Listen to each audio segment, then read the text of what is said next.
In 2023, few coins got more attention than ICP, Rndr, Casper, and Jasmy.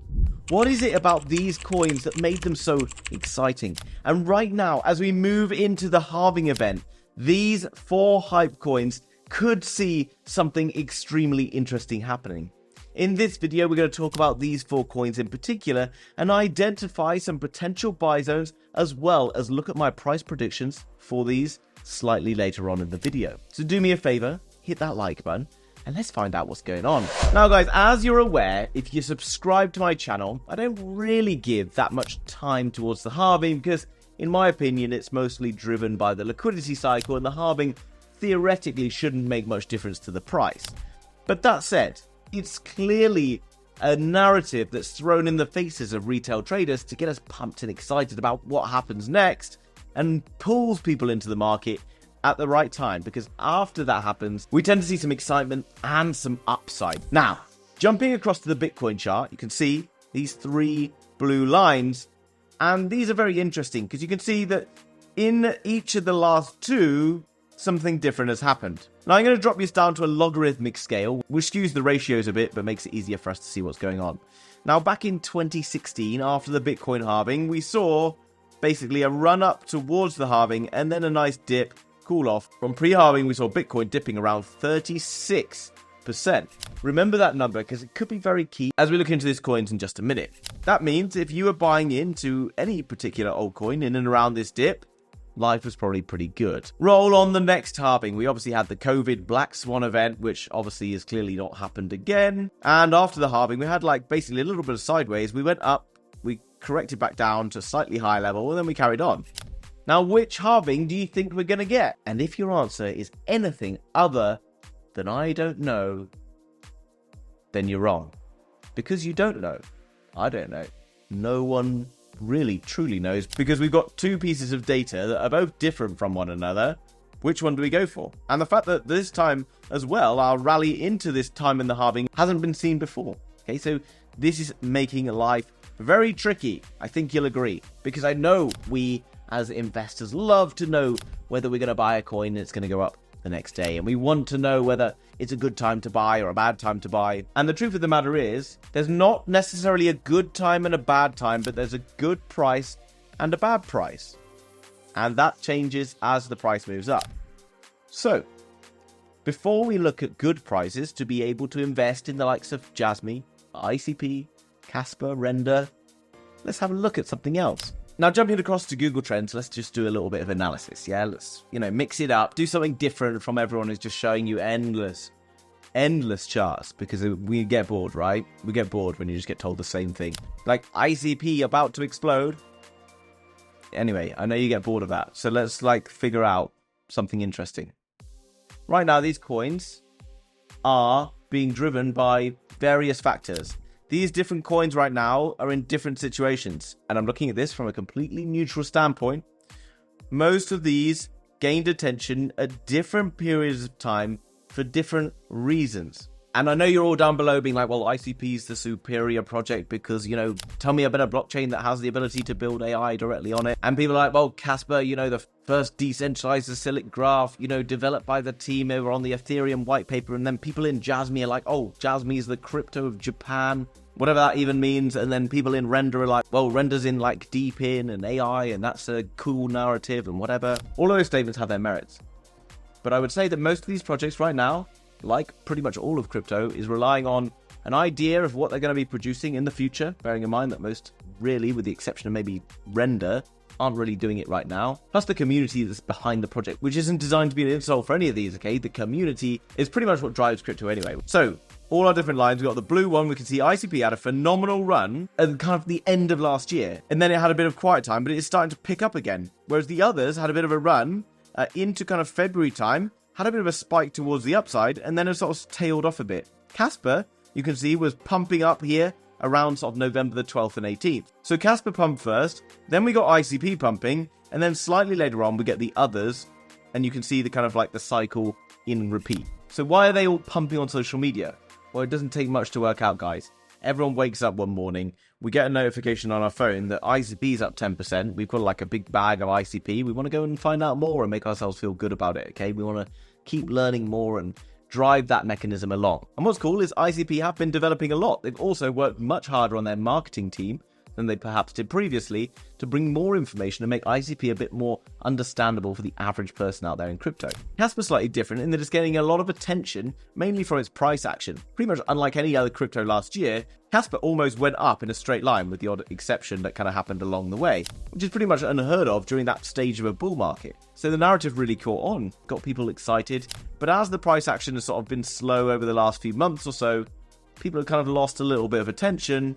But don't be worried, whenever the price picks up for Casper again, it's very likely we'll see fast gains. And with all of these coins, when they're kind of not really doing very much, the community's not really behind them, not very excited because they're not watching the videos and whatever, suddenly these coins start to do well, everyone rushes to the platform to find out about them, the YouTube algorithms go crazy and flood the markets with information about these coins, and it's just a loop, and these coins then start to pump up and get more exciting. And Rndr, which I would argue has been the least hyped out of all these other ones, it's more relying on the kind of overall hype of like Deepin and AI, but also the fact that Rndr has actually been rendering scenes using its GPU services, and the rendering scenes numbers have been going sky high, which is why people have started to invest more in Rndr. And that's really what we want to be looking for, okay? If you get the magical mix of hype, excitement, and attention, and then you can start to introduce something that's going to start to take tokens out of supply, i.e. developers coming on, having to lock them up to use the platform to build whatever, more transactions on that blockchain to take them out of supply, people interacting with Jasmy and its data security services and other things like that.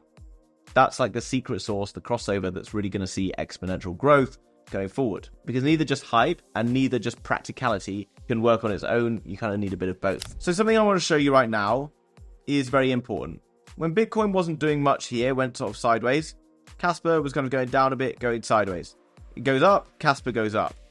When Bitcoin's kind of going sideways a bit here, Casper's kind of going down a little bit, which is interesting. When Bitcoin's going sideways, Casper's kind of going down.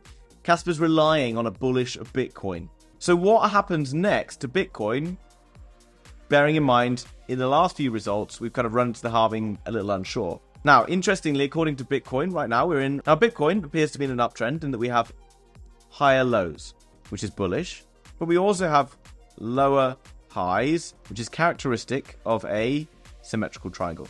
If Bitcoin holds here, then maybe we're just going to see a further continuation like that, in which case it's very bullish and exciting for Casper. But if perhaps by the time this video has gone live, because it's going to be maybe a couple of days after, we see a little dip happen for Bitcoin, then Casper could find itself in a different place. And this is the simplest source, the easiest thing you can possibly do. Now, I know you're all like sharpening your pitchforks because you're like, this guy's about to have a jab at Casper, and I really love that digital token. I'm not happy that he's going to say something mean about it. Well, I don't care, because ultimately the price action is dictated by forces bigger than yourself and bigger than myself. And while we can have a prediction and an idea of where we might be headed over the next few weeks, Bitcoin is very high. It does deserve really to have a little calm down moment for a little bit more time, in which case Casper could find itself in a better, even better position to be buying than maybe it's in right now. Now, I will point something out on the Casper chart. In the when Casper was in this zone, you can see it was of good value because it got bought up very quickly. So last time it dipped into here, it rocketed out 32% in a very short space of time. You can see it's starting to find support again. Therefore, if I was to say and have a gamble on Casper, let's say I've got $100 for each, then maybe I would be looking to put $50 in here. Now, we are also saying that maybe Casper comes down a little lower and finds itself in another better buy zone. This is a better buy zone. Why? Because it's cheaper. Not only is it cheaper, but look at the kind of like the sideways and then suddenly this explosion. This explosion like that in $1 billion coin is caused by big money, okay? Big money, who I guarantee almost, not guarantee, but guarantee, if the price of Casper arrives back in this box, will get bought up very quickly, okay? So then maybe I want to keep either, if I was less risky, if I was more risk adverse, maybe 25. And who knows, if Bitcoin has an absolute like nightmare, I don't think it's going to happen, then we could keep some dry powder ready for this. Because, eventually it's got to turn around, okay? All we're betting on is filling our orders in various places, okay? That doesn't mean that you sell it. If I was holding it right now, which I'm not, I wouldn't sell it. Okay, why? Well, because we're already down like this. There's as much chance that the moment I finish editing this video that it pumps up here. And by the way, I don't edit it, okay? My editor, extremely talented. Let him know down below how good his work is. So effectively what we're doing is we're preparing for any scenario to play out. And lots of people are like, oh, this guy doesn't know anything, okay? No one who's telling you that they know for sure knows anything either. And if they tell you they know for sure that something's going to go up tomorrow and it doesn't, and you believe them, then you just get screwed, don't you? Whereas if you have a game plan for A, B, C, D scenario, then happy days. The overall trend of the market, as we zoom out, is up. Where Casper goes exactly next is anyone's guess. But you can see there's some fairly standard ideas of where we would put our buy zones. Let's have a look at the next one, shall we? Now, interestingly, ICP, while Bitcoin is going up and down and whatever, ICP is kind of doing its own thing, which is kind of strange because last year Casper was kind of doing its own thing, outperforming the market in a crazy way. Okay, so you might notice that I've marked up ICP in a slightly different way from how I've marked up Casper. What we can see right now, and let me just remove that drawing because at the current time it is inaccurate that Bitcoin is down that far. Bitcoin currently has 66k. Who knows where it's going to be when I make this video? Hopefully it's not going to move a huge amount. Now you'll see that according to this chart, ICP is still lagging very far behind where Bitcoin is. But ICP, unlike the rest of the crypto market, which is actually down pretty hard this week because Bitcoin's down from 74k down to about 66, ICP is just going from strength to strength. It tried to sell off, it's been pushed back up.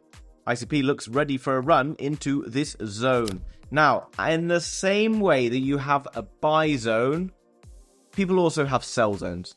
That doesn't mean that you necessarily have to sell ICP in this zone, but look at the result last 2 times that we were in this zone for ICP. What's the chances that people who are betting on ICP right now will maybe have drawn a chart like I've drawn and be happy to take profits in that? And you're like, well, no, because ICP is different because it does it.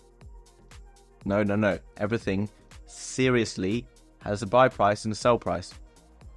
It can go through this price. I'm not saying it's going to stop at that price, but there's a good chance it runs into this zone and it runs out of whack because people will maybe think, well, other people are probably going to sell it, so I should probably sell it. And that's the knock-on effect. It runs into this, maybe it has a little dip to like here, and then we see some form of continuation. Let me show you what this looks like. The beauty of crypto is none of these charts are unique. They've all done a similar thing already, okay? Now, what I can see right now with Solana compared to ICP is very interesting, okay? This box symbolizes this box, okay? On Solana, you can see that Solana ran into this box around previous highs in this area, and it then got rejected off. This is why I consider sell zones and why you might want to as well, because after that, Solana dropped around 35%. Now, after that, you'll see that Solana then picks up again and runs into this next period of resistance, which it then bounced off again and could be sort of seeing some cool off. These 2 boxes are identical. The difference, Solana is a little bit ahead of the game this year compared to where ICP is at. If ICP does a similar thing and runs into this zone, sees a bit of sideways action, then we could see ICP facing a downside of like 37-36% after hitting into around $23, which if we said like 35% whatever would bring you down to around $14. Not bad, because then the next move up comes into around the $38 zone, and that's what Solana's stuck at right now. So I think ICP could be destined to maybe have a little chill out around this $20 zone before pushing higher before the next kind of phases happen. This is obviously dependent on what's going on in Bitcoin. So if I was looking to get into ICP right now, then how would I do it? Okay, well, first of all, you can see it's running pretty hot. It's pretty high up. Not necessarily the best time to be buying because obviously we've missed out on a great deal of upside, and the higher we go, the more chance of some form of a pullback at certain points. If we look into this chart on a daily, you can see a very obvious area of which ICP, just if, retreats to this area down here would be a fantastic buying opportunity, okay? Very simple, very obvious to see. But it's a little bit on the low side. We can also see that there's an area, if we were being a little bit more risky, okay, we can see that there's an area we're getting bought up out of down here, okay? So if I was going to be like really uber confident and happy to maybe, if everything went wrong, run in the red for a bit, then this is maybe a good zone for ICP. Slightly under current prices around 16.8, which is like a 10% down from here. Or, you know, you could wait, maybe it pumps into here, maybe it has a cool off, and then you get another bite of the cherry. Up to you, okay? But don't buy right now, I would say it's kind of slightly high. You can see these candles getting rejected to the top. Tells me that ICP might not be pushing through just yet. Okay, across to Jasmy. Jasmy has been running pretty hot after a very long consolidation period, and is now in sort of some form of disbelief zone. As we can see, much like the Bitcoin chart, painting something quite interesting. Does it continue to go higher? Well, in that it's looking quite similar to the Bitcoin chart, we're depending on whether Bitcoin goes higher or not. If Bitcoin gets rejected, it's quite evident that Jasmy will fall. If Bitcoin gets a continuation, and Jasmy will see continuation. Right now, early in the bull market, where Bitcoin's still leading the charge, coins that are closely linked to Bitcoin's price action are not bad plays, okay? So, in terms of entries, very straightforward. You can see we do have lower highs coming in here, which is obviously a little bit of a concern, but we do also have the higher lows. In terms of value, if we were really desperate for entries and we didn't think we would get very good ones, this is actually a pretty good one. You can see big candle pumping out of here. We've seen multiple revisits. If we get back down towards this zone at 0.15, something like a 22% discount, then yeah, maybe it's not a bad one. You never know, guys. If like something drastic happens, this cycle is different, and it really is, okay? Bitcoin's really well ahead of where it's been. Who knows what's going to happen, yeah? Global recessions, all these crazy things banded around. If Bitcoin suddenly takes a dump, be ready for it, okay? Set yourselves up in these zones. Have either like limit orders set, or you can set alerts. Right-clicking on tradingview.com, hit your alert. Then if you should be so lucky for Jasmy to drop into these zones and you like the coin, then you've got an opportunity to add more. Maybe the more aggressive approach would be, say, 75% higher, 25% in the lower zone. And if you're not buying it right now and you're panicking, well, you know, you missed it for a while. We take away the emotions.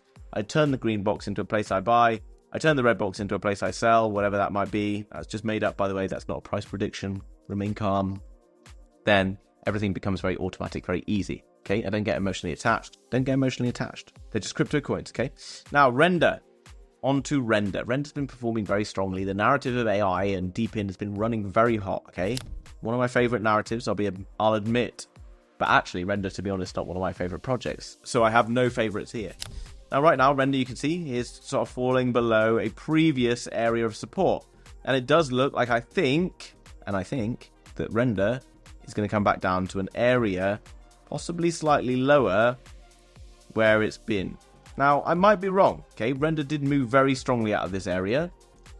And if I'm wrong, that's fine.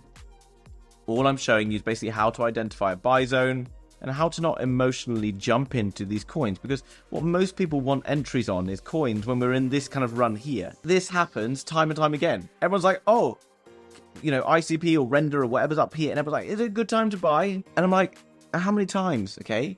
Everyone rushes in being like, is it a good time to buy? When it's like the worst time to buy. Right now, it's probably a better time to buy than most because things have calmed a bit.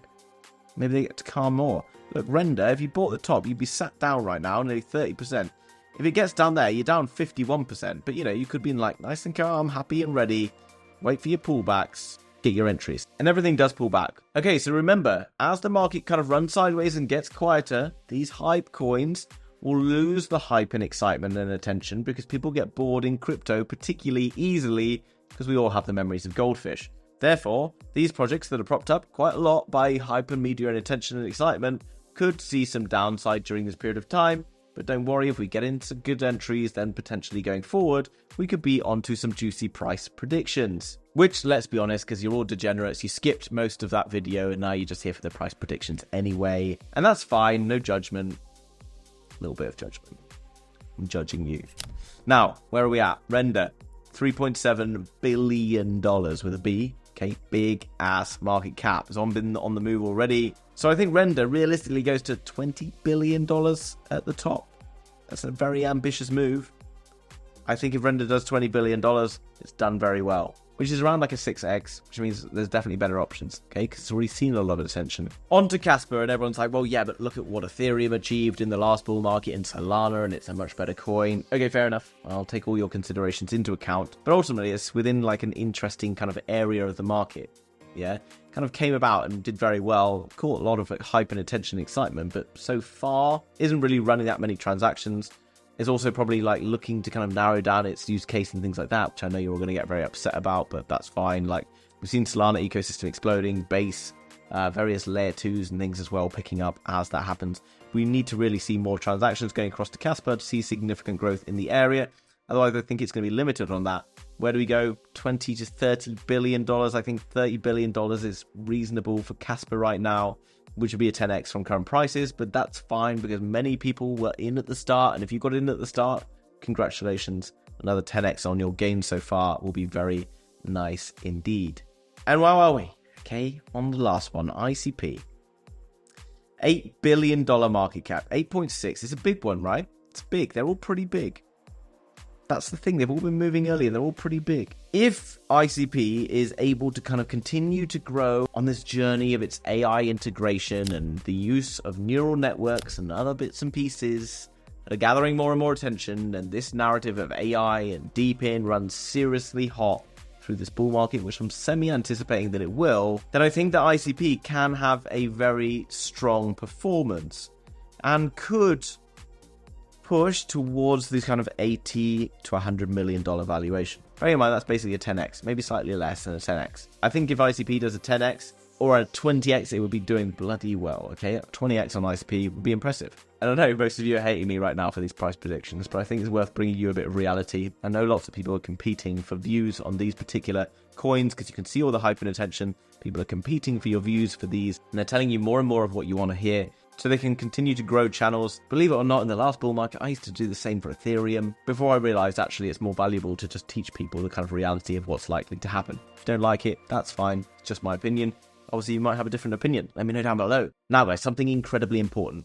Right now, in the wider world, the US, Europe, UK, etc., we're seeing more and more stiff regulation coming in. Therefore, you need to be protecting yourself and staying up to date with the exchanges you're using and some of the updates that are going on those exchanges. Now, for a long time, I've been working with MEXC, and it's still a fantastic exchange with over 4,000 different altcoins, some of the cheapest fees around. And if you're based outside of the US, it's linked down below in the description. However, the US, because MEXC has grown into a big exchange, is now demanding that MEXC does KYC for its customers, or know your customer. And therefore, as someone who thinks that you should go out and be free to share or not share your KYC or whatever you want, whenever you want, I think there's a better option. And it's linked down below, and it's for Bitunix. Now, Bitunix is a newer exchange, but it's a liquidity provider for Binance, which means it gets all the liquidity out of Binance, which is incredible, okay? Because the volumes being traded are huge. Therefore, when you're actively day trading and you're using spot to make bigger purchases, it's an incredibly easy to use exchange, which is extremely rapid and also giving you the best spreads and best prices. Not only that, they don't require a VPN and they don't require KYC.